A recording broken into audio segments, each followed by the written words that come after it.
মানে খুবই কষ্টে জীবনযাপন পার করতেছেন। আপনারা যদি কেউ আর্থিকভাবে সাহায্য করে তাহলে প্রিয় দর্শক আসসালামু আলাইকুম। দেশ এবং প্রবাস থেকে আজকের ভিডিওটা যারা দেখতেছেন, আমরা আবারও চলে আসলাম কিশোরগঞ্জ জেলা করিমগঞ্জ থানা গুজাদিয়া ইউনিয়নে।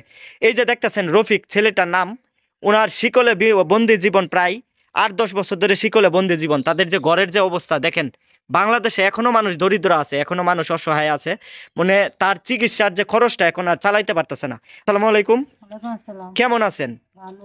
আপনার নামটা কি? নাম জান্নাত।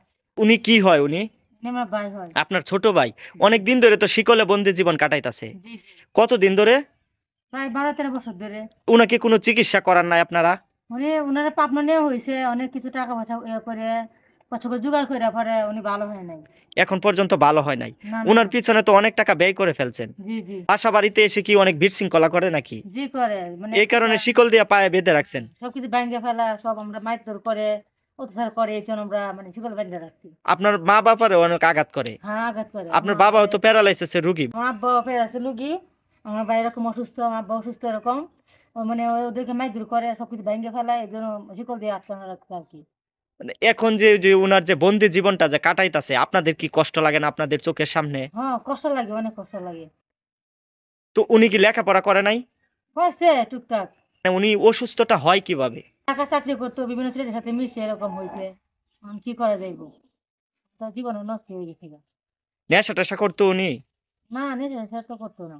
মানে খুবই কষ্টে জীবনযাপন পার করতেছেন। আপনারা যদি কেউ আর্থিকভাবে সাহায্য করে তাহলে আপনি সুস্থ হইতে পারবেন, ভালো একটা জায়গায় চিকিৎসা করানোর জন্য। আচ্ছা, এই যে আপনাদের কোনো বিকাশ নাম্বার আছে যে নাম্বারে আপনাদের সাথে যোগাযোগ করে আপনাদের সাথে কথা বলে আপনাদের বাড়িতে এসে আপনার ভাইকে চিকিৎসা করাতে পারবে?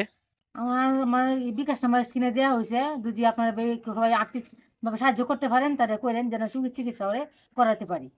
তো প্রিয় দর্শক দেখেন, ওদের যে বসত ভিটাটা আপনারা দেখতেছেন, খুবই খারাপ অবস্থা দেখতেছেন। ওদের যে জীবনটা যে কত কষ্টে কাটতেছে আপনারা দেখতেছেন। যদি আপনাদের দয়া মায়া হয়, বাড়িটার দিকে তাকায়া আপনারা একটু আর্থিকভাবে ওদেরকে একটু সাহায্য করবেন, যাতে ওরা সুচিকিৎসা নিতে পারে, যাতে এই বাড়িটা আবার ওনার ফ্যামিলির কাছে সুস্থ হয়ে ফিরতে পারে। তো আপনাদের কাছে বিনীতভাবে রিকোয়েস্ট করবো, আজকের ভিডিওটা সবাই শেয়ার করে দিবেন। কে কোথায় থেকে দেখতেছেন ছোট্ট করে একটা কমেন্ট করবেন, চ্যানেলটাতে সাবস্ক্রাইব করবেন। স্ক্রিনে দেওয়া নাম্বারে এদের সাথে কথা বলে আরেকটা ভিডিও করছিলাম, ওখানে আপনারা কিছু টাকা পাইছিলেন। পরে এক প্রতারক যখন আপনারা পাসওয়ার্ডটা বলে দেন বিকাশের, তখন প্রতারকরা টাকাটা আবার নিয়ে গেছে। হ্যাঁ, নিয়ে গেছে। প্রিয় দর্শক দেখেন, এই দুনিয়াতে এখনো মানুষ আছে খারাপ।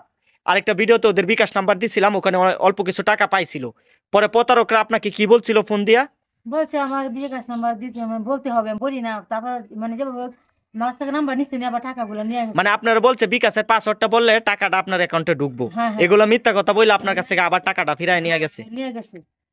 তো প্রিয় দর্শক, আর কথা লম্বা করবো না, ভিডিওটা সবাই শেয়ার করবেন। যদি আপনাদের দয়া মায়া হয়, এদেরকে একটু আর্থিকভাবে সাহায্য করবেন।